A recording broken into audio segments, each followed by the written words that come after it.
Hoy es la cuarta sesión de, de este programa, el cual pongo el contenido aquí para ubicarnos en el punto donde estamos. Por cierto, revisándolo, me di cuenta que a lo mejor me falta tiempo, tal vez pida una ñapa de tiempo para poner las cosas. Pero bueno, ahí veremos cómo hacemos. Les recuerdo dónde estábamos la última vez. Aquí le puse lo de contenido. Hablábamos. Les decía lo siguiente, que viendo un poco aquí el contenido del curso, me di cuenta algo, sacando cuentas ayer, que a lo mejor me va a faltar algo de tiempo y que posiblemente iba a pedir unas horas de ñapa, si me las concede, para terminar todo satisfactoriamente. De hecho, aquí, como siempre, voy a estar mostrando el contenido para ubicarnos en el punto donde nos encontramos. Y de hecho, estamos justamente aquí, en este punto. Aquel que dice que a través de la ley de gravitación universal de Newton se describen las órbitas, pero desde un punto de vista físico, ya no era la geometría que estábamos presentando. Bueno, eso lo comenzamos a hacer la semana pasada y llegamos a un punto ahí, cuando llegamos al final, donde yo sé que las cosas no estuvieron así como muy claras. Yo, por supuesto, comenzaría hoy básicamente en retomar ese punto. Pero antes de retomarlo, hacer un poco recuento rápido de lo que hemos visto para tomar de allí algunos resultados que nos van a ser útiles más adelante. Por ejemplo, nosotros hicimos análisis de la geometría plana en cuanto a un elipse y destacamos algunos puntos importantes aquí.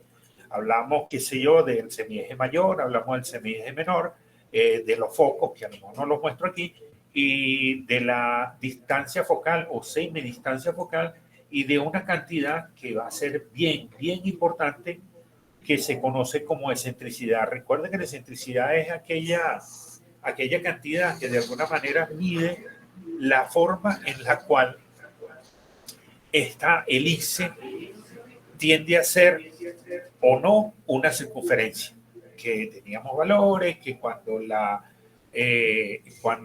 excentricidad es cero, hablábamos de una circunferencia, pero cuando era igual a 1, por ahí había unas cosas que convertían esto prácticamente en una línea, pero que bueno, ahí un poquito las cosas no están claras, pero que cuando retomemos esto desde el punto de vista físico, que es lo que vamos a hacer más adelante, algo interesante va a aparecer ahí, que posiblemente que es con lo que vamos a estar finalizando esta clase. Bueno, encontramos que esa excentricidad, cuando estamos hablando de la elipse, es una cosa que varía entre 0 y 1. 0 para cuando hablamos de un círculo y 1 para cuando estas cosas se achatan bastante y, como les dije, algo surge por ahí bien interesante desde el punto de vista físico.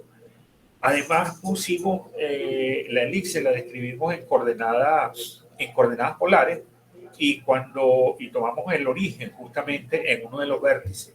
Cuando tomamos el origen en uno de los vértices, dividimos este eje mayor en dos partes. Hablamos de h sub 0, que sería la parte más cercana al elipse, y otro punto quedaría diametralmente opuesto, que sería la parte más alejada de esto. ¿Y esto por qué? Porque estas dos cantidades van a ser importantes para cuando estamos hablando de las coordenadas polares o cuando estamos describiendo en coordenadas polares, que es justamente con las que vamos a describir más luego todo este tipo de figuras, por así decirlo, pero desde un punto de vista físico. Bueno, aquí lo pongo. Vuelvo de nuevo a remarcar la idea de lo que es la excentricidad, porque ahora va a jugar un papel importante en la descripción de las órbitas. El h sub 0 lo puede poner uno en términos de aquello que llamamos semieje mayor y la excentricidad nuevamente. Y ese q sub 0 también se puede poner en términos de las mismas cantidades. Tanto h sub 0 y q sub 0 van a tener importancia desde el punto de vista astronómico. Bien, además de eso, vimos de aquí cómo se comportaba el radio vector. El radio vector, recuerden que era el punto con el cual ubicábamos cada uno de los puntos, perdón, era la distancia con la cual ubicamos cada uno de los puntos del elipse, y que por lo tanto este señor dependía básicamente del ángulo, de este ángulo que está aquí, que es el que llamamos ángulo polar. y que bueno, iba tomando esta forma y que la manera, o mejor dicho, la forma que adquiere el radio vector, la fórmula, uno la puede deducir y bueno, se llevaría ahí unas cuantas páginas haciendo la deducción de esto y por eso no la hice, sino que puse sencillamente los resultados. Decía, una manera de expresarlo es ese R de tita, el radio vector, en términos de la excentricidad y de esta distancia que aparece aquí, que es la distancia más corta, perdón, la distancia más cercana del foco a la elipse. Entonces, esto toma esta forma cuando se toma como referencia el punto más cercano. Bueno, yo quiero decir con esto que cuando se toma como referencia es que comienzo a medir desde ahí.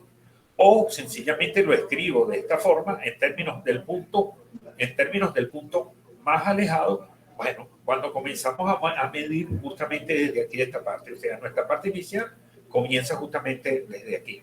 Ok, eso fue lo que hicimos cuando hablábamos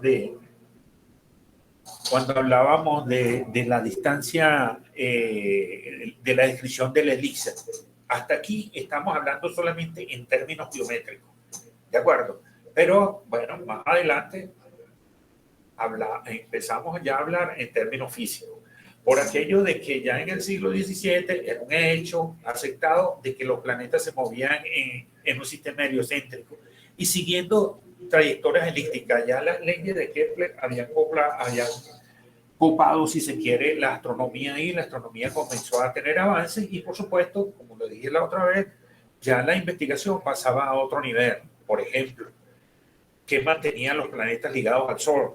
¿Por qué se movían en esa trayectoria? Recuerden que cuando hablamos de las leyes de Kepler estamos hablando desde un punto de vista cinemático, o sea, solamente descriptivo, en el sentido, bueno, que los resultados que estaban ahí estaban apoyados en observaciones. Era ineludible, era aceptar que eso era lo que había. Ahora el problema era ¿por qué? ¿Cómo se mantenía este tipo de cosas? Bueno, ahí es donde surgió otro de los grandes, como dijimos la otra vez, que fue Newton. Para mí, y lo vuelvo y lo repito, uno de los físicos más grandes, si no el más grande que ha existido aquí en la historia, porque de hecho fue una persona que incursionó en diferentes áreas y en todas tuvo éxito, en física, en matemática, en óptica, en astronomía, hasta en alquimia. Son muchas las contribuciones que hizo Newton a la ciencia, pero tal vez la más trascendental, aquella por la que se le conoce más, es todo el texto de los principios matemáticos de filosofía natural, o simplemente lo llaman principios, donde de alguna manera establece de una forma muy concisa las leyes de movimiento de los cuerpos. Imagínense, ahora está dando leyes de cómo se están moviendo las cosas. Actualmente son conocidas como las leyes de Newton y nos las comienzan a enseñar desde que estábamos en bachillerato, aunque por supuesto solamente las nombran, todo se toma de ahí algo y empezamos a resolver aquellos benditos planos inclinados a los que uno no le encontraba sentido. Pero que bueno, vamos a tomar ahorita esas leyes, vamos a revisarlas de nuevo, tal como hicimos en la sesión pasada, tal vez un poquito más apurado, y vamos a ver cómo ellas nos van a resolver el problema de la astronomía. Y el problema de la astronomía era buscar justamente aquella causa, aquello que mantenía a los planetas moviéndose en órbitas elípticas en torno al Sol. Vamos a ver cómo se describe este tipo de cosas.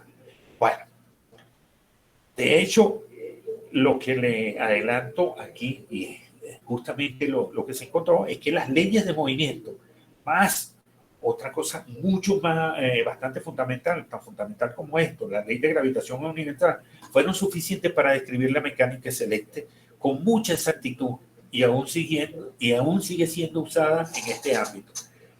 Cuando hablamos de la mecánica celeste, seguirnos más allá de lo que puede ser el sistema solar o un poco más allá de lo que puede ser la galaxia, las leyes de Newton y la ley de gravitación universal funcionan a la perfección. Describen todo, pero de una forma maravillosa, con mucha exactitud. Lo que primero que hicimos fue lo siguiente, aprovechando de que en las leyes de Newton se le da bastante énfasis a la idea de fuerza, o si se quiere, es en las leyes de Newton donde el concepto de fuerza comienza a tener digamos, ese significado que ahora usamos. Bueno, solamente quisimos mostrar cómo se comportaba o el movimiento, cómo se comportaba un cuerpo en cuanto a su movimiento por una fuerza aplicada. Ya allí habíamos tomado unos ejemplos, lo hicimos la vez pasada. En este los voy a mostrar rápidamente, donde decía, bueno, ¿qué tal si yo tengo un cuerpo al que se le está sometiendo a una fuerza oblicua en cuanto a la dirección de la velocidad, en cuanto a la forma como él se venía moviendo? Encontramos que esta forma la podía descomponer, vale la redundancia así, en una componente paralela a la velocidad y una componente perpendicular a la velocidad, y que cada una de ellas tenía, por decirlo de esta forma, una tarea que después la voy a explicar. De hecho, algo que se mantenga así va a tener un movimiento como este. Aquí seguirá esa fuerza paralela a la velocidad y una fuerza perpendicular a la velocidad, y al final yo tendría un recorrido así, más o menos como esta forma. Pero si tomo otro ejemplo parecido, pongo la fuerza oblicua, pero en este caso la pongo así de esta manera, igualito, tengo una fuerza, en este caso la llamaríamos antiparalela. Y esta fuerza, bueno, perpendicular a la velocidad, y el recorrido del cuerpo sería algo así como esto. Y concluimos otra vez algo bien interesante. Lo bien interesante es que dijimos que en general la componente que se mantiene paralela a la velocidad modificará el módulo de esta, solo el módulo. La componente que es paralela a la velocidad solamente va a modificar el módulo de la velocidad. Con esto quiero decir, va a modificar el tamaño, o lo va a hacer más grande o lo va a hacer más pequeño. Cuando digo tamaño, pensé en la velocidad descrita como un vector, como una flechita. ¿La va a hacer más grande o la va a hacer más pequeña? Pero no la va a cambiar de dirección. Sin embargo, la componente perpendicular afectará solo la dirección. Siempre que exista una componente perpendicular a la velocidad, esta componente va a cambiar la dirección en la forma que ella, digamos, que se fije, en la forma como ella está actuando. Bueno, continuemos con esto, y de aquí lo que quería sacar era justamente esa conclusión, porque más adelante nos va a hacer falta. Voy de nuevo con aquello de la ley de gravitación universal. La gravedad, uno podría pensarla sencillamente como aquello que es la cualidad que tienen todos los cuerpos en atraerse mutuamente en una acción a distancia.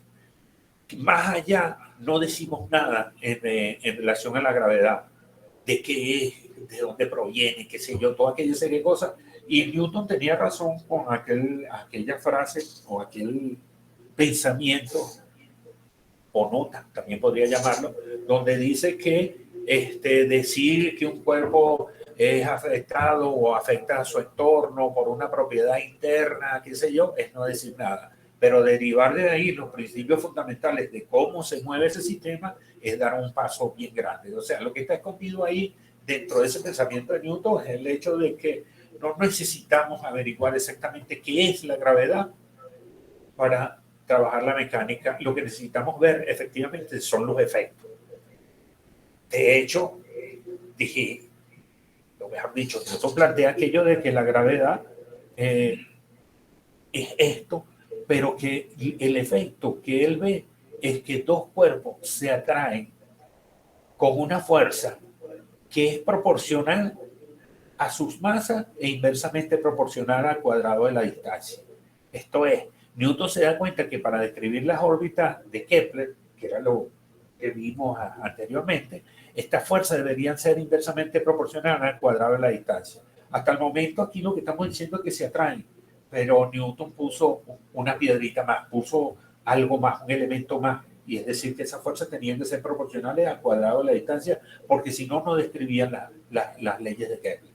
En última instancia, enuncia la ley de gravitación universal de la siguiente manera. Dice, dos cuerpos se atraen con una fuerza que es proporcional al producto de sus masas e inversamente proporcional al cuadrado de la distancia que los separa, sin decir más nada. Se atraen en función a esa cualidad que se llama gravedad, que llamamos gravedad, pero que no decimos más nada al respecto, sino los efectos que ella produce. En efecto, Newton lo que hizo con estas ideas fue, si se quiere, unir los fenómenos terrestres, como era el caso de caída libre, dejar caer un cuerpo, porque ya Galileo lo había mostrado de alguna forma, y los movimientos planetarios, que era lo que estaba sucediendo por allá, era lo que ya estaban registrando de alguna manera los astrónomos. ¿Se acuerdan que cuando empezamos a trabajar con esto, los primeros modelos hablaban de un mundo sublunar y un mundo supralunar? Hablábamos de un mundo sublunar, aquel donde nosotros vivíamos, donde sucedían las cosas un poco de orden caótico y que había toda una teoría en relación al movimiento natural de los cuerpos. Mientras que cuando se hablaba de un mundo supralunar, se estaba hablando de algo casi divino, donde por allá vivían los dioses y los cuerpos se movían de alguna manera, pero que no pero que no se ligaban estos dos tipos de cosas. De aquí se hablaba de una física, bueno, esa física pre-newtoniana, por allá, de Aristóteles, qué sé yo, y se hablaba del movimiento de una cosa que ni siquiera se le podía llamar astronomía. Había un estudio cosmológico ahí, pero no tenía, digamos, suficiente fuerza. Y bueno, aquí prelaba mucho eso, los conceptos o las ideas divinas dentro de la descripción de este tipo de movimiento. Este movimiento, que es uno de los movimientos naturales, y este también termina siendo un movimiento natural dentro de la teoría newtoniana, tal que uno podría decir sencillamente que Newton fusiona a través de su interpretación de la gravedad el ámbito celeste y el ámbito terrestre, diciendo una cosa como la siguiente: la misma fuerza que hace caer los objetos es también la que mantiene los planetas y satélites en órbita. Eso en principio choca porque uno dice, bueno, pues la fuerza atrae los objetos hacia abajo. ¿Cómo hace para mantener los planetas en órbita? Bueno, es lo que vamos a ver aquí a continuación.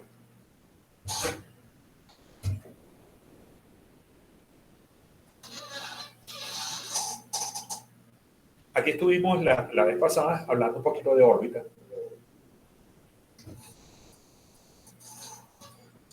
Y en efecto, es lo que vamos a continuar aquí. Lo vamos a retomar de nuevo, también un poco más despacio, porque cuando llegamos aquí ya el tiempo nos estaba ganando y empezamos a apurarnos de alguna manera. Yo le decía lo siguiente: bueno, que imaginémonos una torre alta, como quiera, desde donde se deja caer un objeto. Y dejamos caer un objeto en una región donde suponemos que la gravedad es constante. Generalmente uno simboliza con esto la aceleración de gravedad, con esa G que está ahí. Hablemos de la idea de gravedad, y cuando me refiero a ella, a lo mejor voy a hablar de la fuerza, qué sé yo. Pero bueno, en cuanto a la aceleración de gravedad, en este entorno la gravedad es constante. Quiero decir que en cualquier punto donde yo la vea va a tener exactamente el mismo valor. Y si yo dejo caer un objeto desde el punto más alto de esta torre, evidentemente el objeto va a hacer esto. Pero ¿qué pasa si yo ahora lanzo el objeto, le comunico una velocidad horizontal? Si le comunico una velocidad horizontal, entonces lo que tengo es un movimiento como este, que llamamos un movimiento parabólico. De hecho, describe una parábola. ¿Por qué describe la parábola? Bueno, describe la parábola porque la gravedad trata de traerse a este señor hacia abajo, y por supuesto esta cosa se está moviendo, trata de mantener su movimiento horizontal, y que por lo tanto la combinación de esas dos cosas dan este movimiento parabólico por el valor de cómo actúa la aceleración ahí en el objeto. Si le comunico una velocidad, y bueno, es un cierto desplazamiento, si le comunico una velocidad todavía mayor, lo que va a pasar, según sabemos nosotros, es que va a caer un poco más lejos, va a describir efectivamente una parábola, va a describir la distancia a la que cae va a ser mayor, y bueno, hasta ahí estamos complacidos. Por ahí algunas veces nos dieron aquellas ecuaciones de caída libre o de movimiento parabólico, que fue con la que nosotros jugamos bastante para resolver problemas cuando estábamos en bachillerato. Y bueno, aún en la universidad también nos pusieron a sufrir un poco con esto. Pero fíjense lo siguiente: ¿hasta dónde yo puedo manejar que en este entorno que yo tome, la gravedad es constante? ¿Hasta dónde lo puedo manejar? ¿Hasta dónde puedo manejar que esta superficie aquí, que es la superficie de la Tierra, es horizontal? Recordemos que yo estoy hablando aquí de la superficie de un planeta, en este caso la Tierra, y me estoy imaginando la Tierra como una esfera maciza, sin mucho rollo, como si esa superficie que nos presenta el mar fuera toda la superficie de la Tierra, para evitar montañas y cosas así. Me estoy imaginando una tierra muy ideal, como una esfera. Ni siquiera estoy hablando del achatamiento y demás, sino como una esfera perfecta. Esto por cuestión de lo que voy a advertir. Si yo trato de buscar distancias más grandes, me voy a encontrar con una cosa como esta. Voy a tener mi torre aquí, efectivamente, pero ya no puedo considerar la superficie de la Tierra horizontal, sino que la superficie de la Tierra va a tomar, la voy a ver sencillamente como esto, como algo, digamos, parte de un arco de circunferencia en ese perfil que muestra aquí. Y que además de eso, si bien es cierto que la gravedad aquí está apuntando de esta manera, un poco más allá la gravedad estaría apuntando así de esta forma, un poco más allá la gravedad estaría apuntando aquí de esta forma, y en cada uno de estos puntos yo tendría que la gravedad cambia. Tal vez no cambia en valor, pero sí está cambiando si está cambiando en dirección, y eso de hecho es un cambio, que la fuerza con la cual el cuerpo es atraído, con la fuerza con la cual el cuerpo que yo lance aquí es atraído, resulta ser que esa fuerza no es constante, cambia en dirección, ¿de acuerdo? Cambia en dirección. Bueno, si se mantiene a la misma altura, solamente mantengo de hecho que el cambio es dirección y ya yo no tendré evidentemente una trayectoria parabólica.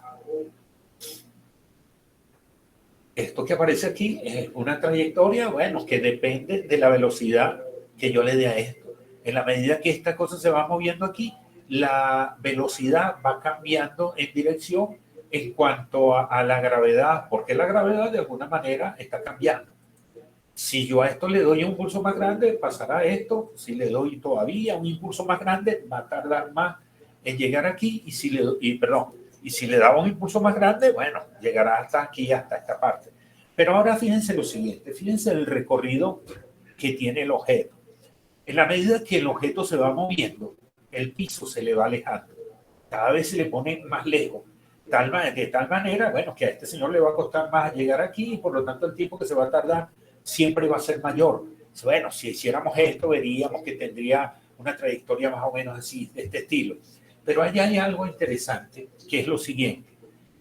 Esta trayectoria depende de la velocidad, depende de esta velocidad que yo le dé aquí. De hecho, la forma como se mueve depende efectivamente de esta velocidad que llamé ahí velocidad inicial. ¿Qué pasa si esta velocidad es tal que en la medida de que el cuerpo se va moviendo, siempre se mantiene a la misma altura, siempre se mantiene a la misma altura del piso? ¿Y esto por qué? Porque en la medida que el cuerpo se va moviendo, el piso se le va alejando. O sea, pudiésemos verlo ahora de una manera todavía más macro, más grande, y dijésemos lo siguiente: bueno, idealmente tenemos aquí nuestra torre y vamos a lanzar un objeto, pero lo vamos a lanzar con tal velocidad que en la medida que él se vaya moviendo a través de esto, se mantenga a la misma distancia del piso. ¿Por qué no? Eso cabía dentro de lo que estábamos diciendo, ya que en la medida que él se va desplazando hacia allá, el piso se le va alejando. Bueno, pongo una velocidad aquí ideal, más que ideal, una velocidad fija, adecuada, en la cual la velocidad inicialmente está perpendicular a la gravedad, al peso, a la fuerza. Si esto pasa, por supuesto, la velocidad lo único que va a hacer es cambiar de dirección, porque si la fuerza se mantiene perpendicular a la velocidad, solamente cambiará de dirección, no cambiará el módulo de la velocidad para esa velocidad tan adecuada que tengo. Y eso, ¿a qué lleva? Llevaría a lo siguiente: en cada uno de estos puntos, la velocidad se mantiene perpendicular a la gravedad, aquí se mantiene perpendicular a la gravedad y aquí también se mantiene perpendicular a la gravedad. ¿Qué es lo que podemos decir? Que cuando llegue justamente aquí, la velocidad es exactamente la misma y la altura, como lanzamos esto con una velocidad adecuada para que se mantuviera la misma altura, por supuesto, aquí estará en las mismas condiciones iniciales. ¿Cuáles son las condiciones iniciales? La gravedad estará apuntando hacia abajo, la velocidad estará apuntando perpendicularmente a la gravedad y por lo tanto aquí el movimiento que se inicia, no se reinicia, de hecho va a ser básicamente continuo, va a tener las mismas condiciones iniciales que tenía aquí y que por lo tanto esta cosa se va a seguir moviendo así, de esta manera. Hará esto, llegará aquí a este punto, va con las mismas condiciones iniciales y si llega allí, pasará a este punto con las mismas condiciones iniciales y luego cerrará un ciclo. En última instancia, este cuerpo queda atrapado por la acción de la gravedad en lo que vamos a llamar una órbita circular. ¿Y qué lo mantuvo en esa órbita circular? La misma gravedad, esa que hacía caer los objetos, ese mismo fenómeno que hacía caer los objetos, hizo sencillamente que esta cosa se moviese y se mantuviese efectivamente en una circunferencia. Por supuesto, eso va a depender de las condiciones iniciales, de la velocidad que yo le dé ahí. Significa lo siguiente, que si yo considero la Tierra como una esfera maciza, a lo mejor es ver la Tierra desde un polo y la veo efectivamente como una circunferencia. Y justamente, si esto es lo que yo estoy viendo, y por aquí pasa un objeto con esta velocidad, con esa velocidad adecuada, que después veremos cuánto podría ser esa velocidad, o por lo menos la forma que debería tener, ese cuerpo quedará atrapado básicamente en una órbita circular, que por cierto no son las más populares. Las órbitas circulares son un poco como extrañas, pero justamente son las órbitas en las cuales podría moverse un satélite que se moviese justamente a la altura del Ecuador, viéndolo desde uno de los polos, viéndolo desde aquí. Si este fuese la Tierra, yo vería la Tierra sencillamente como esto y diría, bueno, para yo poner algo aquí en órbita, lo llevaría hasta esta parte y le aplicaría así hiciera la velocidad adecuada, estará ahí bien calculada, por cierto que la velocidad que adquiere aquí es que es suficiente para mantenerlo en un movimiento circular uniforme. Por supuesto que en la realidad, en la vida cotidiana, las cosas se ponen un poco más difíciles porque la Tierra no es homogénea, la gravedad no es la misma a la misma altura, pero bueno, desde donde nosotros queremos ver las cosas, que eran plantearnos el por qué podría ser un cuerpo atrapado dentro de una órbita circular, con este modelo, con esta figura, esto lo explica mucho. Pero si continuamos un poquito más allá y decimos, bueno, puse una velocidad aquí bien adecuada y este quedó atrapado en una circunferencia. ¿Qué tal si esta velocidad ahora es mayor? Ya sé que no va a quedar atrapado en una circunferencia, pero algo va a pasar. Puede ser que siga ligado a la gravedad de este objeto y que por lo tanto describa algún tipo de trayectoria. Por ejemplo, veamos lo siguiente. Supongamos que esto es un cuerpo astronómico. Se nos ocurre que sea el Sol, o la Tierra, o algún planeta. Y que tenemos por aquí un cuerpo que se está moviendo con una cierta velocidad v, que no era la velocidad adecuada para que se mantuviese en una órbita circular, sino es una velocidad mayor. Voy a indicar, no lo voy a poner aquí, que la velocidad siempre la voy a poner en blanco y la fuerza de gravedad siempre la voy a mantener como verde para irla, ¿cómo se llama? Indicando en cada uno de los puntos. En todo caso, si quisiéramos ver esto un poco más ampliado, porque un ejemplo como este lo puse la vez pasada, pero después me di cuenta que se veían las cosas como muy pequeñas, por ahí lo tengo, se me ocurrió hacer esto. ¿Qué tal si nosotros vemos esto ampliado y analizamos aquí? Resulta que esta es la gravedad. La gravedad, o la fuerza de gravedad, como quieran llamarle, tiene dos componentes. Una componente que es perpendicular a la velocidad, que como ya dijimos, es la que le va a cambiar la dirección a esto, y una componente, en este caso, antiparalela a la velocidad. ¿Qué es lo que va a hacer esta componente? Va a ir disminuyendo el valor de la velocidad, va haciendo la velocidad cada vez corta, cada vez más pequeña, quise decir, mientras que esta componente solo le va a cambiar de dirección, le va a cambiar de esa dirección hacia abajo, en este caso. O sea, tal que en un punto un poco más allá, encontraría el objeto, por ejemplo, aquí. De nuevo hice lo mismo, lo amplío. Esta es la fuerza de gravedad con una componente paralela o antiparalela a la velocidad y una componente perpendicular a la velocidad. De nuevo, esta componente lo que va a hacer es cambiar la dirección de este señor y esta componente va a hacer que la velocidad disminuya. Lo hacemos un poco más allá y nos encontramos de repente en un punto, porque todo fue cambiando, nos encontramos en un punto donde la gravedad, pongámoslo aquí, donde la gravedad no tiene sino esta única componente, aparece aquí, aparece sencillamente perpendicular a la velocidad. De hecho, estamos hablando de esta distancia, estamos hablando de esta dimensión. En ese caso, lo único que hay aquí es cambio es cambio de dirección. Esta cosa se va a mover así, de esta manera, va a cambiar la dirección justamente en este punto. Esto es como, lo llamaríamos como un punto de retorno, más luego lo vamos a especificar mejor. En este punto ocurrirían las cosas más o menos como estaban sucediendo por aquí, pero fíjense lo siguiente, la velocidad en este caso está aquí y la componente paralela a la velocidad está apuntando en la misma dirección de la velocidad, por lo tanto, la velocidad se está incrementando y esta componente seguirá perpendicular a la velocidad y seguirá cambiando la dirección. Más luego tendría una cosa como esta, donde de nuevo esto estaría aumentando la velocidad y esto lo que estaría haciendo es cambiar de dirección. Y por último, llegaríamos hasta acá, si se quiere, para cerrar un ciclo. A lo mejor yo no comencé la cosa desde aquí, pero pude haber pensado que las cosas empezaron aquí en esta parte. De nuevo, llegó a otro punto bastante notable, que es donde la gravedad está apuntando hacia aquí y hacia acá, y la puse adrede más grande porque se encuentra más cerca de este señor y que por lo tanto tiene que ser la velocidad, el cambio de la velocidad aquí tiene que ser un poco más brusco, un poco más rápido.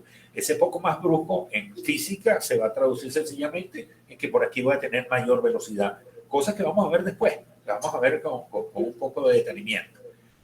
Bueno, la que yo les puse la vez pasada fue esta, la que vimos, y ahí terminó la clase anterior.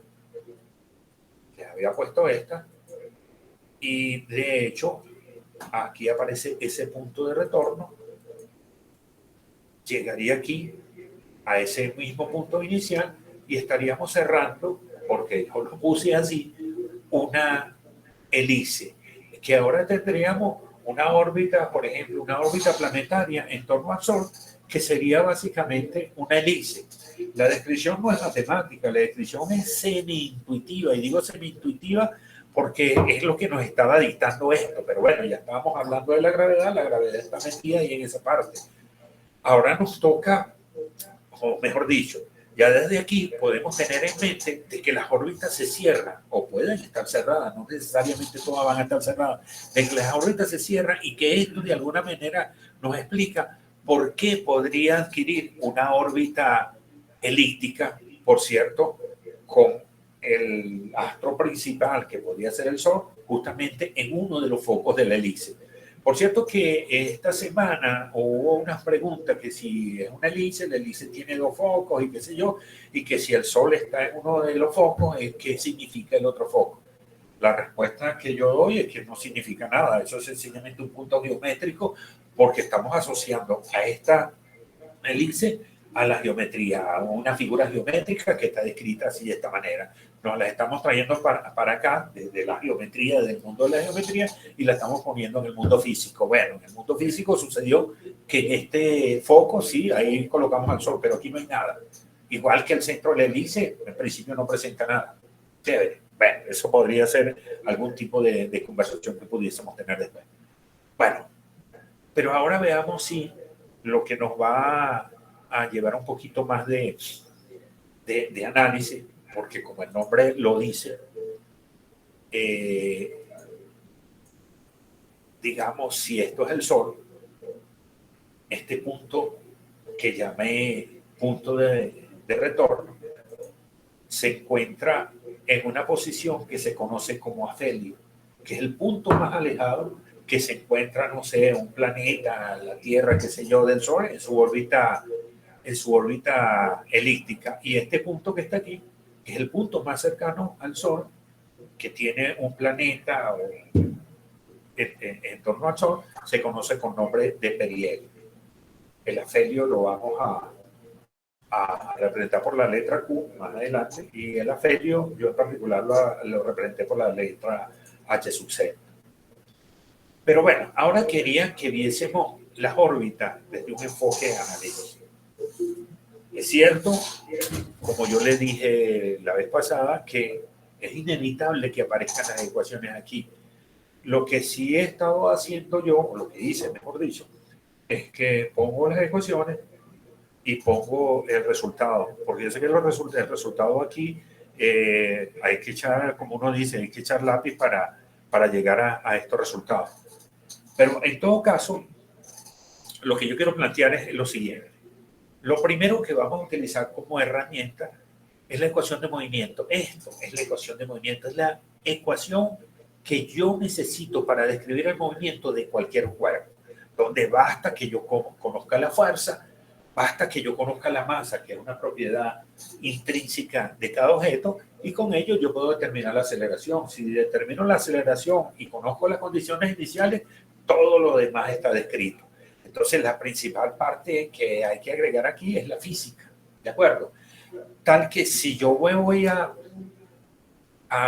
poner, ponerlo de esta manera, digamos, en el ámbito científico, bueno, en el ámbito científico yo necesito ver trayectoria, básicamente si vamos a hablar de mecánica celeste.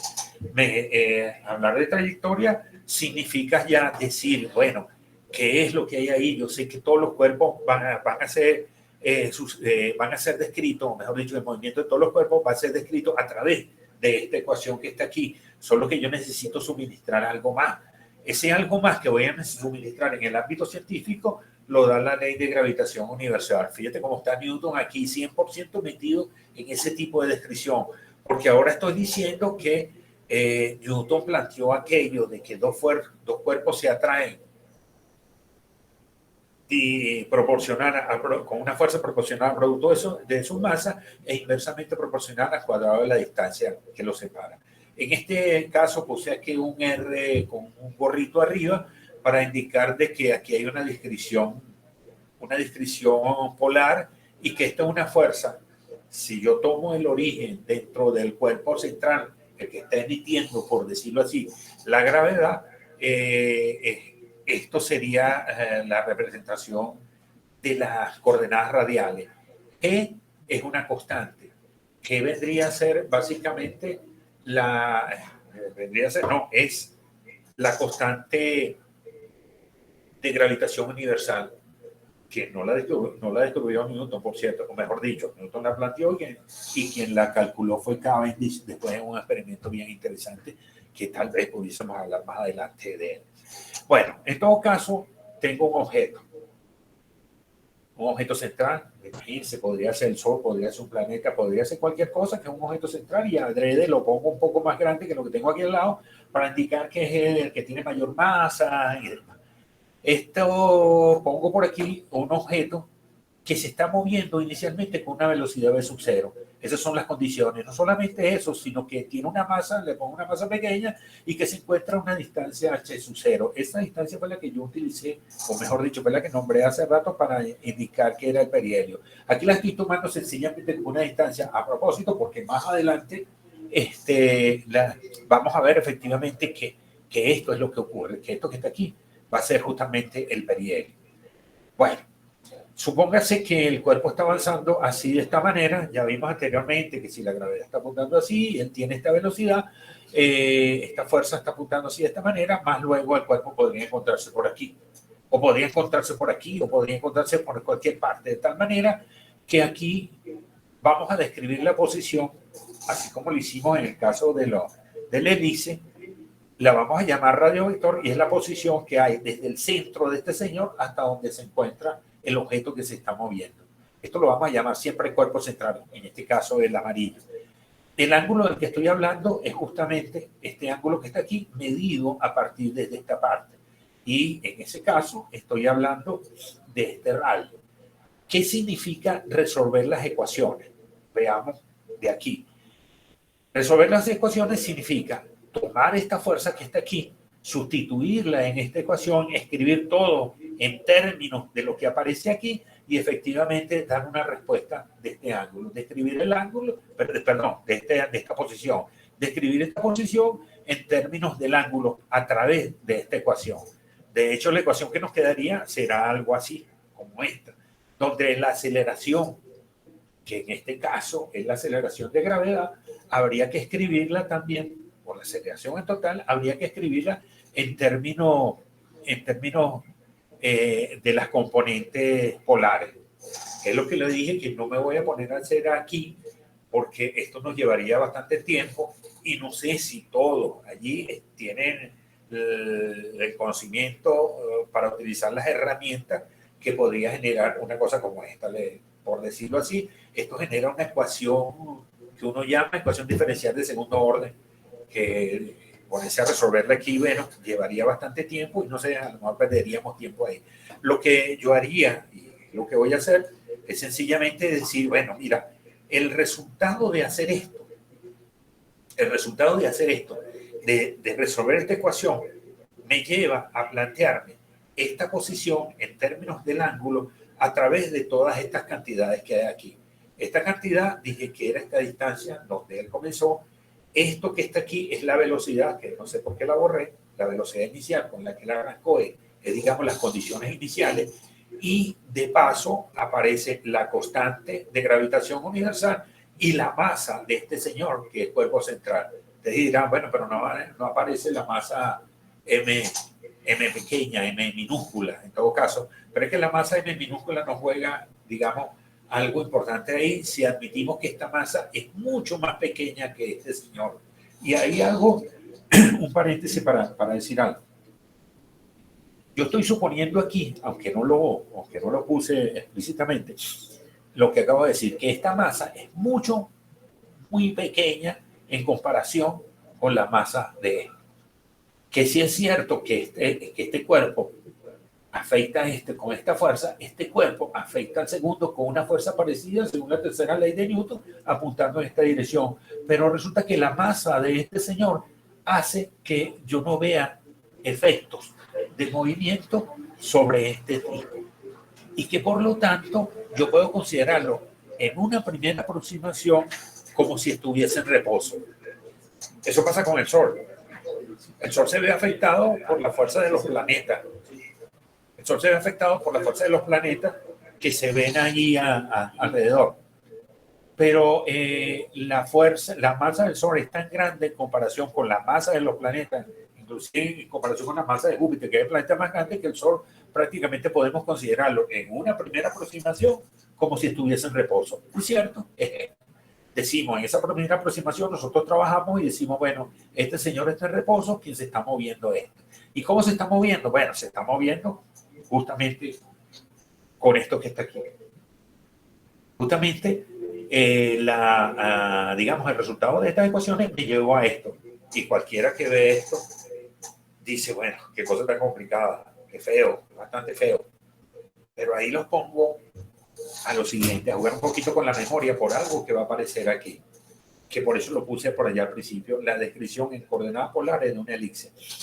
Porque fíjense lo siguiente, h sub 0 es esta distancia, eso es una constante. B sub 0 es la velocidad inicial, eso es una constante. G es la constante de gravitación universal, es una constante. Y M, que es la masa de este señor, también es una constante. Quiere decir que todo esto que está aquí es una constante. Es más, y estoy diciendo h sub 0, b sub 0 al cuadrado, gm menos 1. Bueno, menos 1, todo esto reside de esto, todo esto que está aquí es una constante. O sea, ¿qué es lo que yo puedo decir ahora? Bueno, ¿qué tal si a este señor yo le doy un nombre y lo llamo así? ¿Qué tal si lo llamo E o épsilon, mejor dicho, a propósito? Y digo, este épsilon lo voy a poner igualito a este y lo sustituyo aquí en esta ecuación. Miren lo que va a venir aquí. Si lo sustituyo en esa ecuación, resulta que el radio, ese radio vector, yo lo puedo determinar enteramente por este h sub 0 y una cosa que sería 1 más épsilon dividido entre 1 más épsilon cosino teta. Recuerden cuando describía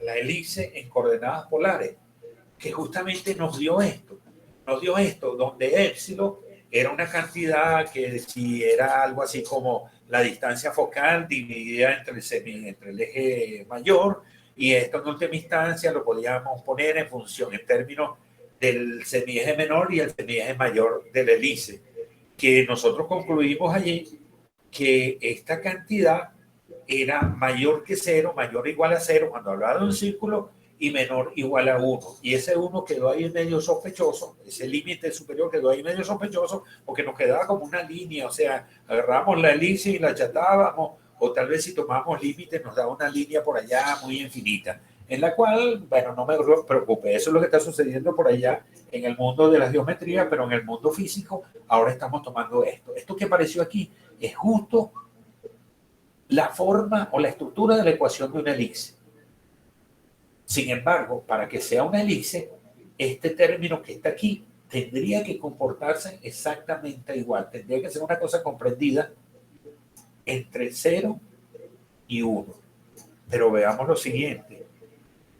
Eso está justamente relacionado a estos valores, a cada uno de estos valores. Este H sub 0, este B sub 0, G y M.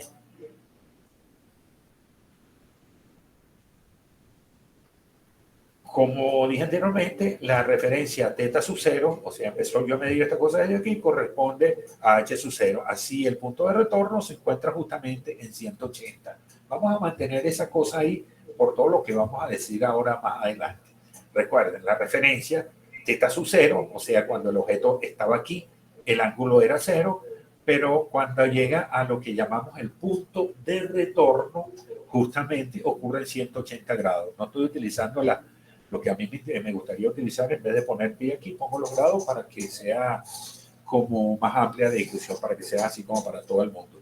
O sea, el punto de retorno podría estar aquí cuando este ángulo que yo estoy midiendo justamente es 180. Pero veamos entonces lo siguiente. Analicemos esta constante que está aquí, que es lo que nosotros llamamos cuando hablamos de geometría, lo llamamos la excentricidad. Vamos a ver qué pasa con la excentricidad. La excentricidad, acabamos de decir, H0, B0, GM, menos 1. Pero analicemos este señor. ¿Qué valores puede tomar la excentricidad? Bueno, si la velocidad inicial es 0, o sea, el objeto ese que indicamos ahí con color rojo, está detenido, la excentricidad es igual a menos 1. La excentricidad es igual a menos 1. Pero si la velocidad es infinita, digamos que dentro del contexto newtoniano, si existe la velocidad infinita o muy grande en cualquiera de los casos, no es tan limitada, podríamos nosotros decir, bueno, si la velocidad es infinita, este valor tiende a infinito. Por lo tanto, ese valor no es exactamente la excentricidad de la que nosotros estamos hablando, porque está variando entre menos 1 e infinito, lo cual nos hace dividir esto en tres partes. Digo en tres partes, en tres casos. Primer caso, cuando esta cosa se va de menos 1 a 0. Quiero decir, cuando este señor puede tomar los valores comprendidos entre menos 1 y 0. O sea, todos los que son valores negativos. ¿Y cuándo puede ser eso? Bueno, cuando yo varíe la velocidad. Varío la velocidad entre ciertos valores, está acotada entre ciertos valores y posiblemente consigo todos los valores negativos de la excentricidad, cualquiera de los valores negativos de la excentricidad. Ah, pero es que cuando nosotros poníamos una excentricidad negativa, teníamos lo siguiente. Teníamos que la ecuación se ponía de esta forma, donde en vez de aparecer aquí H0, aparecía Q sub 0, y Q sub 0 era la distancia más lejana a la elipse. No sé si me siguen ahí, espero que sí. Esto lo voy a llamar caso 1. Pero si tomamos ahora los valores comprendidos entre 0 y 1, o sea, al final de este valor, entre 0 y 1, y lo limitamos ahí, tengo la elipse de la que nosotros habíamos hablado anteriormente y describimos las órbitas de esta manera. O sea, lo que estoy diciendo en este caso, que ahora, dependiendo de las condiciones iniciales, esto es, dependiendo de este valor y dependiendo de este valor, y por supuesto, dependiendo de la masa del objeto central, yo voy a manejar, o mejor dicho, yo voy a calcular la excentricidad. Y ya yo sé que si yo puedo manejar esto, que es básicamente una altura, y esto que es de hecho una velocidad, yo puedo hablar efectivamente de las distintas excentricidades. Puedo controlar la excentricidad y puedo controlar en alguna forma la órbita que nosotros queremos darle a algún objeto. Pero bueno, dividimos esto en tres casos. El caso 1, cuando este señor está aquí. El caso 2, cuando eso que llamamos excentricidad está entre 0 y 1, aquí todos son positivos, aquí todos son negativos. Y el caso 3, que no lo tengo planteado aquí, porque merece así como un enfoque especial. Vámonos un poco con el caso 1. Van a ver una cosa bien interesante que se presenta aquí. En el caso 1 estamos hablando de una excentricidad de tipo negativo. Y si estamos hablando de una excentricidad de tipo negativo, la ecuación básicamente es esta. Evidentemente, en el punto de inicio, el ángulo es igual a ¿cuánto? Claro, puse aquí un teta prima, no debería ser el ángulo teta. Si pongo aquí realmente el ángulo teta en el punto de inicio, teta es 0, este prima que está aquí no va, teta es igual a 0, y si teta es igual a 0, me quedaría con su 0 por 1 menos épsilon dividido entre 1 menos épsilon. Cuando hago esto, volveríamos de nuevo a Q sub 0, y estoy diciendo el movimiento está comenzando aquí en el punto más alejado, ¿de acuerdo? Y de aquí en adelante se va a mover efectivamente una elipse. Pero cuando vale 180 grados, ya sé que coseno de 180 grados es negativo, y cuando es negativo se va a conversar con este señor aquí, va a aparecer algo positivo, uno puede hacer las cuentas y va a tender y va a ver que la posición en 180 grados corresponde a h sub 0, o sea, básicamente a ese punto de retorno. Es a eso que nosotros hablamos, que en el caso del Sol dijimos que era el perihelio. Pero aquí estamos hablando de cosas más generales. Le voy a mostrar un caso bien interesante en el que estamos usando una excentricidad negativa, o sea que estamos por aquí, en esta zona. Ese es el caso, ¿de acuerdo? En ese caso estamos tomando cualquiera de estos valores. Justo si uno hace el cálculo de aquí, encuentra que uno puede encontrar el valor de velocidad referido justamente a esta excentricidad. Me explico. En el caso que esto valga menos 1, la velocidad va a ser igual a 0. Para que la excentricidad sea igual a 0, para que la excentricidad sea igual a menos 1, esto es igual a 0. Pero en un caso intermedio, la velocidad, que la pueden despejar de aquí, va a tomar estos valores. Va a tomar los valores, en el caso máximo, bueno, resulta en el caso máximo, ¿cuál sería? ¿Cuánto vale la excentricidad? Vale 0. O sea, esto que está aquí valdría 1, toda esta cantidad que está aquí valdría 1 para que 1 menos 1, por supuesto, sea igual a 0. Y si uno despeja la velocidad de aquí, va a encontrar que la velocidad, en el caso extremo, es esto que aparece aquí. La velocidad variaría entre 0 y raíz de g sobre r sub 0. R sub 0 es la distancia donde se encuentra el objeto. Fíjense lo siguiente. Para este caso, uno podría describir, y lo voy a poner en este caso vertical, voy a poner esa hélice vertical, uno describiría una cosa así como esta. Si esto que está aquí es el h sub 0 y se encuentra aquí, por supuesto, y tengo la velocidad adecuada para que adquiera una excentricidad negativa, o sea, para algún valor de velocidad por aquí, seguramente que esto se movería así, de esta manera. O sea, el retorno lo encontraría en la posición más cercana a la elipse, y la parte inicial estaría justamente aquí. Bueno, aquí yo puse una pelotita con una cierta masa, pero si uno hace los cálculos, esto podría ocurrir con ciertas velocidades cuando uno lanza un cuerpo en las cercanías de la Tierra. En las cercanías de la Tierra, por supuesto, nosotros vamos a tener una cosa así como esto, y fíjense que esta es la trayectoria que nosotros veríamos. Esa es la trayectoria que evidentemente intenta seguir el objeto, intenta seguirlo a través de esto y llegar aquí de nuevo, pero por supuesto se está encontrando la superficie de la Tierra. ¿Y qué es lo que yo tengo aquí? Esa trayectoria de la que estábamos hablando anteriormente cuando me refería a la superficie de la Tierra, que si nosotros hacemos ese h sub 0 más pequeño, lo vamos haciendo más pequeño, y esta distancia la vamos haciendo más pequeño aquí, esto que está aquí coincide con una parábola. Esa es la parábola del movimiento de caída libre, del movimiento de lanzamiento horizontal, donde los cuerpos caen. Ya dijimos que caen en una trayectoria parabólica. Uno se da cuenta que tiene una parábola. Pero ¿por qué tiene una parábola? Tiene una parábola porque nosotros decimos ahí que la gravedad se mantiene constante en esta zona. Sin embargo, la gravedad no es constante. En una segunda aproximación veríamos que a medida que el objeto se mueve, la gravedad va cambiando de dirección. Muy poquito va cambiando de dirección. No la notamos en la vida cotidiana, no notamos este tipo de cosas. Pero va cambiando muy poquito y en una segunda aproximación lo que nosotros tenemos por aquí no es una parábola, sino es parte de una elipse.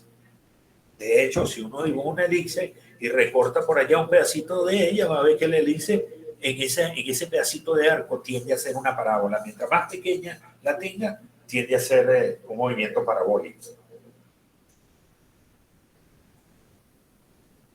El segundo caso. Bueno, el segundo caso es más común porque aquí estamos hablando de una excentricidad que se mantiene entre estos valores. Bueno, si se mantiene entre estos valores, yo lo que tengo aquí es la ecuación de una elipse, esa ecuación que mostramos por ahí. Bueno, aquí puse algo para comprobar que el punto de inicio era h sub 0, una manera de comprobar el resultado, y que el punto de retorno queda en q sub 0, y q sub 0 es lo que nosotros dijimos que aquí, que era el punto más cercano, la distancia más lejana, quise decir, y esto sería la distancia más cercana. Pero que en última instancia esto de alguna manera lo podría ver ahora simbolizando aquí algo. Podría ser la Tierra, podría ser un planeta, podría ser el Sol.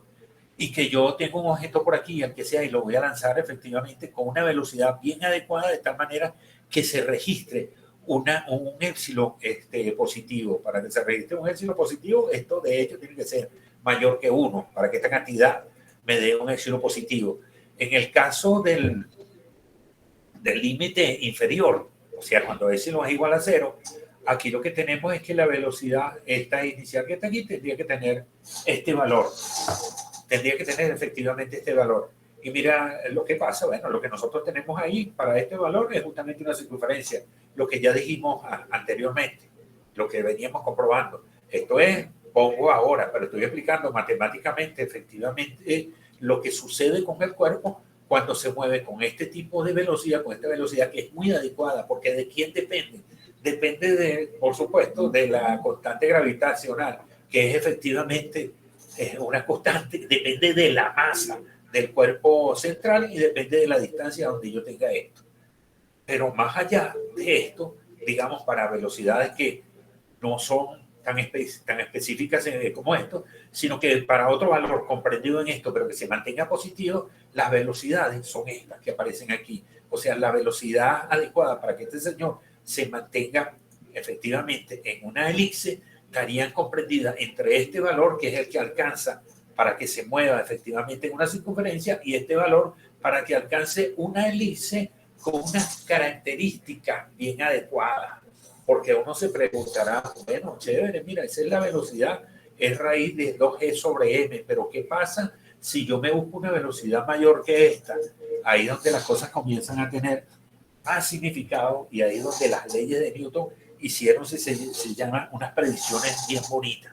Las predicciones bien bonitas es que esto aquí parece ser un límite, efectivamente, para que el cuerpo se mueva en una elipse. ¿Y qué pasa más allá de una elipse? ¿Qué pasa más allá donde esta velocidad, de hecho, es mayor que este señor?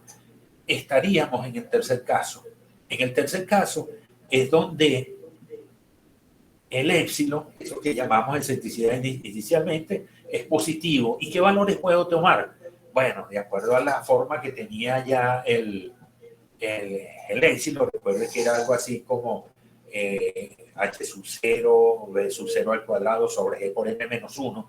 Para que esa cosa se mantenga aquí positivo, bueno, épsilon toma todos estos valores y las velocidades van a ser muy adecuadas. Esto va a variar entre 1, que ya sabemos que es cuando el objeto, perdón, cuando la trayectoria es de hecho una circunferencia, y estos valores, perdón, la circunferencia, aquí dije que, la elipse máxima, que la encontraba justamente cuando se adquiría este valor, y algo que pasa por ahí, que no quiero adelantarme sin hacer un análisis sobre lo que está ocurriendo aquí. Miren esto, y aquí sí, bastante atención. para valores de épsilon mayores que 1 y ángulos comprendidos entre 90 y 180 grados, o sea, si esto había empezado por aquí, estoy hablando de los ángulos comprendidos por aquí. Bueno, no sé si lo que estoy haciendo se está viendo ahí en la pantalla. Para ángulos comprendidos entre 90 y 180 grados, uno encuentra que aquí, de hecho, el coseno de cualquiera de estos ángulos de aquí para acá, sin incluir a 90, es negativo. Chévere. Si es negativo, se encuentra que existe un ángulo crítico para el cual el valor de E en ese ángulo, épsilon por coseno de ese ángulo es igual a menos 1. Vuelvo y me explico.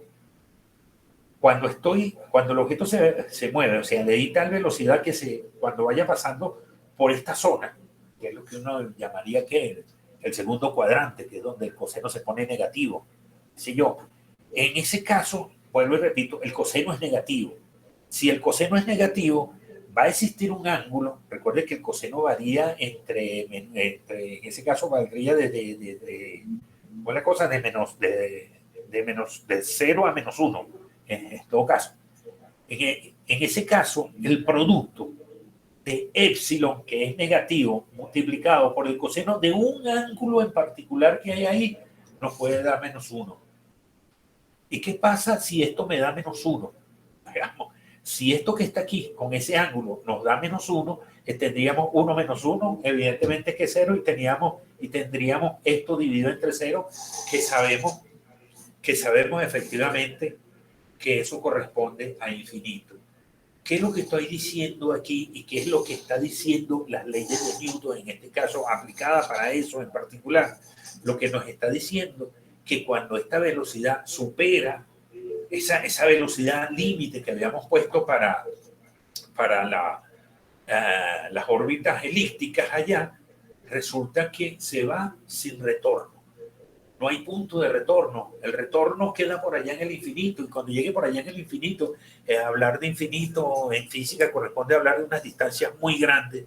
No, tal vez no será el sentido matemático que uno le da, pero más o menos está ahí. Una distancia tan grande donde la acción de gravedad del cuerpo central sobre el cuerpo que se está moviendo desaparece prácticamente, termina en 0 y no hay manera de que esto regrese. Eso se ha usado para muchas cosas. Esas sondas espaciales que se usaron, se me olvida el nombre de estas sondas que están explorando por allá, más allá del sistema planetario, se enviaron en algunas partes con estas velocidades de tal manera que no tuviesen retorno. Seguirán yéndose allá, se verán afectados por las órbitas de los otros planetas, se verán afectados por la atracción de los otros planetas, y las cosas están calculadas de tal manera de que siempre se mantengan de esta manera y efectivamente se vayan sin un retorno. Esas no van a regresar, por lo menos ahorita, ni en muchos años, quién sabe cuántos millones de años. Un ejemplo, el ejemplo más sencillo que se me ocurrió es que si épsilon es igual a 1, estoy en el límite. Si épsilon es igual a 1, entonces el ángulo crítico es 180. ¿Y por qué es 180? Bueno, porque el coseno de 180 es menos 1 y épsilon multiplicado por coseno de 180, que es el ángulo crítico, me da menos 1. Si yo meto ese menos 1 aquí, esa cosa me da infinita. La primera órbita abierta que yo consigo ahí, de aquí en adelante, todas las órbitas que vienen son órbitas abiertas. Entonces, para este rango de valores de E, este rango que está aquí, las ecuaciones de Newton predicen órbitas abiertas, órbitas sin retorno. Ahora no solamente son las elipses, que ya vimos que inclusive podemos meter hasta el caso donde los cuerpos están cayendo de manera parabólica, siguiendo trayectorias parabólicas en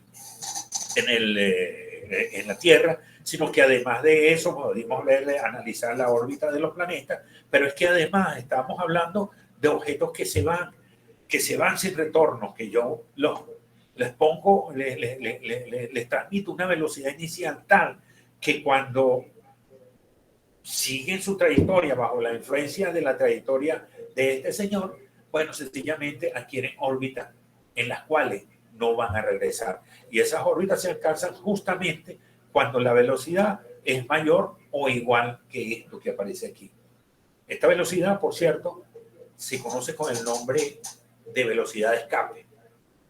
Esa es la velocidad que habría que transmitirle a un cuerpo, así instantáneamente, que tal vez viéndolo aquí podríamos hablar de esta velocidad así perpendicular al radio, que tendríamos que transmitirla aquí para que este señor se alejara hacia el infinito sin retorno, sin un posible retorno. Y aquí estaría hablando, fíjense que en este caso estoy poniendo el 0 aquí en esta parte, porque volteé de alguna manera la elipse anteriormente y estaría hablando de aquí 0, no, de aquí 0,90 y de aquí de 90 a 180, que ocurriría más o menos por aquí en este punto, en esta dirección donde estoy marcando. Pero que no es así, porque este tipo se iría tan lejos que no regresaría. Es más, si nosotros quisiéramos poner más física ahí en esto, quiero decir, el hecho de que hay simetría en cuanto a las órbitas, a lo mejor pondríamos órbitas también de este estilo, esto para un éxito mayor, pero además mantendríamos aquello que esto es la velocidad de escape y que podríamos hablar de simetría aquí en este caso, que podríamos tener objetos que vendrían desde por allá, desde el infinito, que en la medida que se vayan acercando fuesen siendo afectados por la atracción del Sol y podrían tener un recorrido más o menos así como esto. Ahí uno se podría imaginar, qué sé yo, la trayectoria de los cometas, de aquellos cometas que vienen de por allá lejos, uno los podría asociar a cosas como esta. De hecho, los cometas tienen trayectorias en general muy cercanas a las trayectorias parabólicas, inclusive un poco más allá aparecen las trayectorias hiperbólicas y muchas veces a lo mejor no se puede determinar la periodicidad y bueno, hay que hacer algunas otras conjeturas cuando se analiza un cometa. Pero por lo general estas son las ideas de las trayectorias, que es donde le dije que finalizamos esta parte para entrar básicamente a descripciones. Lo que viene de aquí en adelante efectivamente son descripciones de ahora en adelante, ya fijando las trayectorias como tal, lo que tenemos que utilizar cada una de estas cosas. Fíjense que uno de los elementos bien importantes es esta cosa que nosotros llamamos la excentricidad. La excentricidad de alguna manera nos va a estar diciendo qué tipo de órbita está siguiendo cualquiera de los planetas, satélites, cometas, cualquiera de esos astros que sencillamente están ligados al Sol en cualquiera de los casos. Bueno, me indica por aquí que ya finalizó la hora. Como les dije, esta era la parte que tenía algo de ecuaciones que yo sabía que se iba a poner un poquito dura, pero espero que hayamos pasado en esto. De todas maneras, espero las preguntas para contestar cualquier cosa que hay ahí. Donde hayan quedado inquietudes y por supuesto cualquier cosa sobre el correo. Por los momentos me despido, de hecho queda la sección de preguntas, finalizamos aquí la presentación y bueno, aquí estoy yo como dicen. Bueno, por acá hay un comentario hecho por Diana Guzmán. Dice, buenos días. Si mal no escuché, el profesor indicó que los planetas afectan al Sol. Debe ser así. ¿Cómo es posible? Primero, ¿cómo es posible? ¿Afecta su forma o su movimiento de rotación? Esa es una de las preguntas, Félix. Si es tan amable, ¿la responde ahorita o luego? Sí, no, la puedo de esta manera. Mira, sí, ¿quién fue el que preguntó para llamarlo por su nombre? Diana Guzmán. Mira, Diana, sí, efectivamente, cualquier cuerpo, de acuerdo a la reciprocidad, por decirlo así, de la ley de gravitación universal y más allá de las leyes de física del movimiento, si el Sol está ejerciendo una fuerza sobre un planeta, este planeta está ejerciendo una fuerza sobre el Sol. Es cierto que lo que se va a desplazar el Sol, que lo que se va a mover el Sol es muy poquito. De hecho, casi no lo podemos detectar. Pero en alguna parte podrías oír del bamboleo. El bamboleo es un cierto movimiento que tiene la estrella ahí, no solamente el Sol, sino otras estrellas que están circundadas por planetas. Sí se mueve, pero muy poco apreciable. Y por eso dije que en una primera aproximación uno puede considerar que el Sol está en reposo para hacer las cosas mucho más sencillas.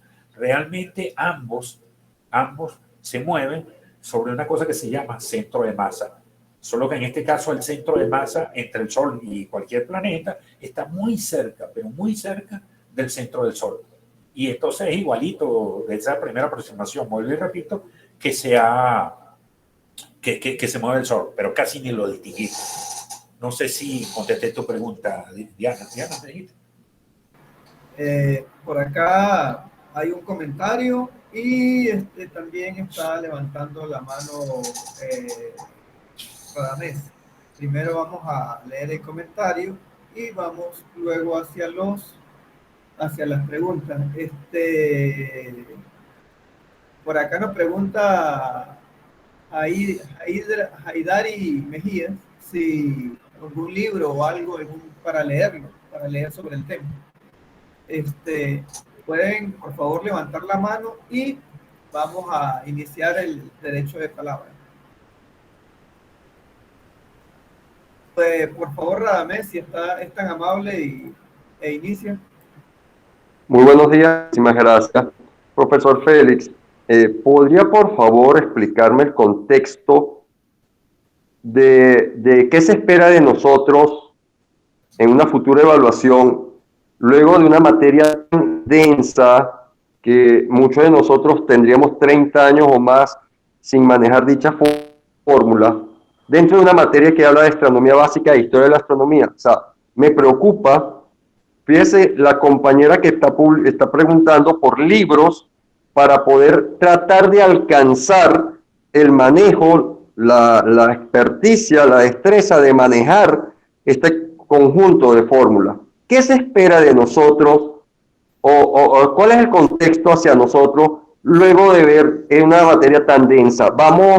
Se espera que si alguno de nosotros participa en una campaña de descubrimiento de asteroides, nos pongamos a calcular los elementos orbitales o la órbita de dicho asteroide, cometa o algo por el estilo. Recuerdo, ya para finalizar, cómo Stephen Hawking justificaba, o el editor, o Stephen Hawking en persona, en su libro de divulgación, Breve Historia del Tiempo, decía que debo ahorrar fórmulas porque cada fórmula espanta por lo menos la mitad de los posibles lectores. Y todo el libro, que es bastante complejo y el tema es exquisito, tiene solo una fórmula. Entonces, repito, ¿qué se espera de nosotros en contexto al terminar esta materia? Gracias. Gracias, Radamés. Ya será respondida su pregunta. De entrada, pues yo sabía que esa iba a ser la preocupación. De entrada yo dije que es inevitable que en este curso en particular se obvien las ecuaciones. Pero también dije que las íbamos a tratar de una manera algo intuitiva, que no la íbamos a resolver, pero que sí íbamos a hacer interpretación sobre las formas que aparecen ahí. Yo lo máximo que he hecho, yo no he resuelto aquí ecuaciones, las pongo para que sepan de dónde vienen. Pero de ahí, de las soluciones, lo que hicimos fue tratar de buscar una interpretación. Esa interpretación la he hecho en términos de álgebra básica. O sea, que ha aparecido ahí, como yo les dije al principio, por ahí está en alguna parte, se los dije, que un poco de trigonometría, qué sé yo, un poco de geometría plana, que es lo que ha aparecido aquí. Y lo demás es qué sé yo, la álgebra normal que uno maneja. Ahora, ¿qué espero yo? Yo espero darle información. Yo espero que sepan de dónde vienen las cosas. Yo no pretendo que manejen las ecuaciones. Y bueno, yo ni siquiera he pensado todavía, o mejor dicho, sí lo he pensado, pero todavía no tengo una idea concreta de cómo voy a tomar una evaluación.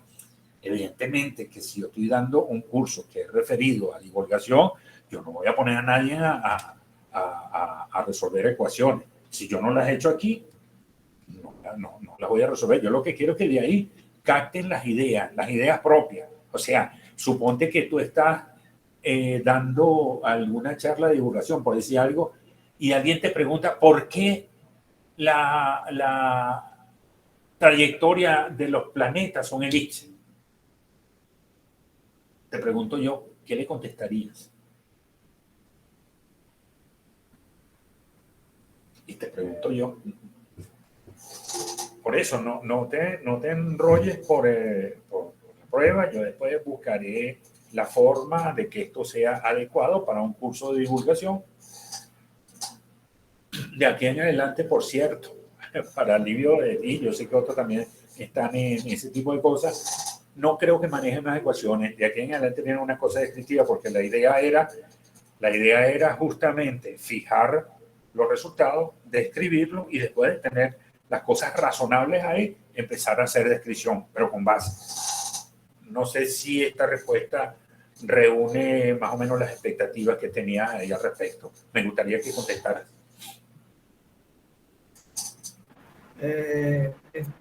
Félix, por acá tenemos otras preguntas. Pero este amigo me gustaría que me dijera algo. Ajá, David Portillo. Bueno, profesor,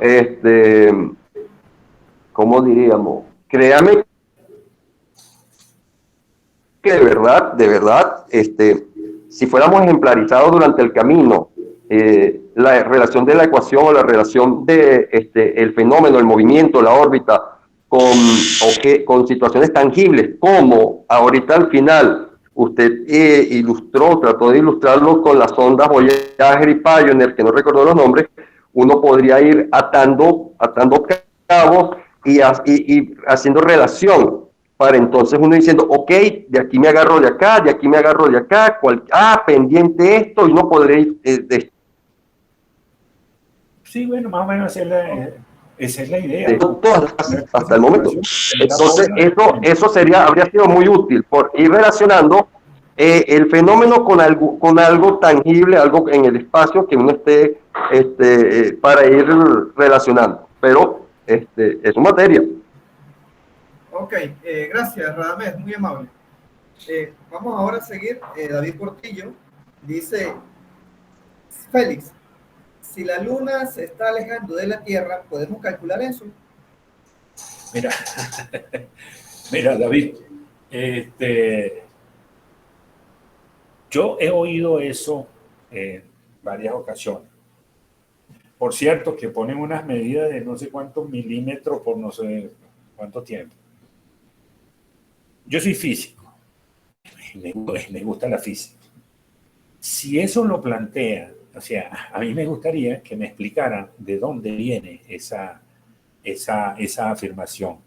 Yo personalmente no veo que haya algo que esté alejando la Luna, a menos que desde un principio la Luna se haya estado alejando, pero ¿cuántos millones de años tiene ahí para que esté donde se encuentra ahorita? Yo entiendo que la Luna se mueve en una elipse, que una vez está más cerca y otra vez está más lejos. Pero digamos, afirmar que la Luna se está alejando. Ahora fíjate, sin poner ninguna de estas ecuaciones de las que yo hablé ahí, la verdad que no le encuentro a esos sentidos. Lo he oído muchas veces y siempre que lo oigo o me quedo callado o sencillamente digo, bueno, pero explíqueme cómo y por qué. Y nunca he encontrado respuesta y yo tampoco te puedo dar respuesta ahí al respecto. Los cuerpos se atraen. Lo máximo que pasa es que se muevan en una, ¿cómo se llama? En una elipse, o sencillamente si la velocidad es suficiente, escape. Pero la Luna, que yo sepa, no está escapando. La Luna se está moviendo en una elipse.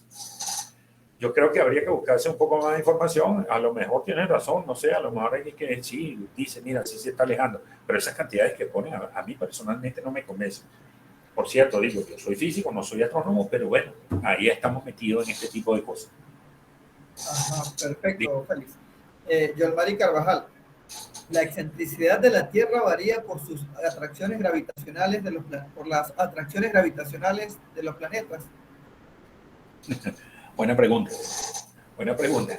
Esa quería dejarla un poco así hacia el final para hacer los comentarios. Porque, de hecho, lo que estamos haciendo aquí, lo estamos viendo, es como si el planeta o el cuerpo que tenemos ahí, o los dos cuerpos que están ahí, están solos. O sea, nos olvidamos de las perturbaciones que puedan producir los otros elementos que están en el entorno. Eso para obtener una solución primaria, una solución que nos lleve a una explicación física. Es evidente que si hay más planetas, si está hablando de la Tierra, si hay más planetas, los planetas van a interactuar entre sí.